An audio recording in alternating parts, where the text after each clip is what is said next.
J'ai senti que je me devais de devenir la porte-parole de toutes celles qui subissent le système en silence, ou même pas qui subissent le système, mais qui pensent que tout est normal. Malgré l'agressivité de son cancer, Anne-Marie Gagnon s'est retrouvée sur la liste d'attente pour recevoir des traitements de radiothérapie. Elle et sa conjointe, une infirmière en oncologie, veulent éviter que d'autres femmes vivent la même angoisse.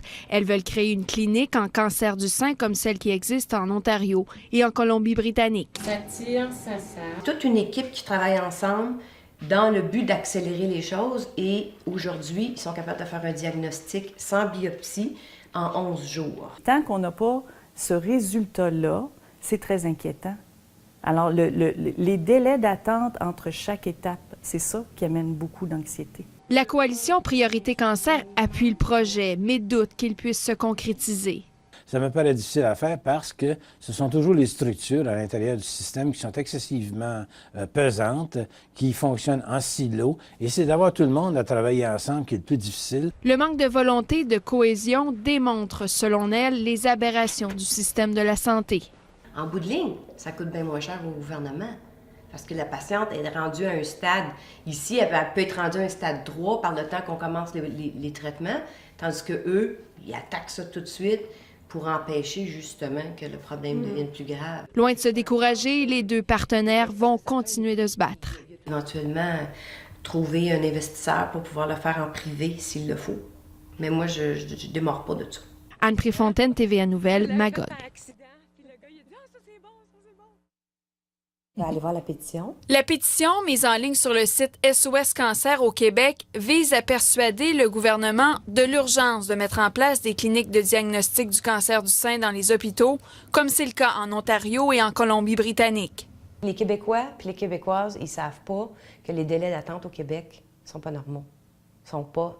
Anne-Marie Gagnon a attendu plusieurs mois après son diagnostic pour consulter un oncologue. Tous ces délais puis l'anxiété, je sais que il y a beaucoup d'autres femmes qui passent par là aussi.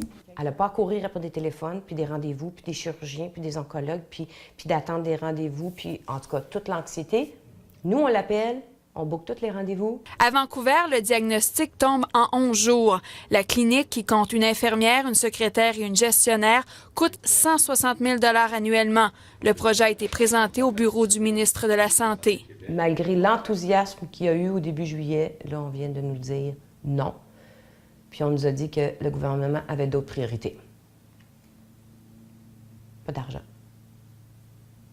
L'orthopédie. Les cataractes. Je me serais attendue que le gouvernement soit capable de voir que c'est une priorité dans le moment et que beaucoup de femmes sont diagnostiquées trop tard. Sur 6 200 femmes qui recevront un diagnostic du cancer du sein au Québec cette année, 1 300 en mourront. Québec n'a pas dit non. Ce que Québec a dit, c'est que ça relève du niveau régional. Donc, c'est des discussions qui doivent avoir lieu avec l'agence. Parce que comme ministère, on ne veut pas s'impliquer dans la gestion de toutes les cliniques au Québec. L'Agence de la santé de l'Estrie n'a pas donné suite au projet qui aurait été présenté par le CHUS. C'est à la population du Québec de se mobiliser. Là, maintenant, ils ont tous les outils en main. J'ai un site web, page Facebook, une pétition. Ce qu'on aimerait, c'est que d'autres femmes qui ont vécu des délais et beaucoup d'anxiété, comme moi je l'ai vécu, puissent nous contacter. Anne Préfontaine, TVA Nouvelles, Magog.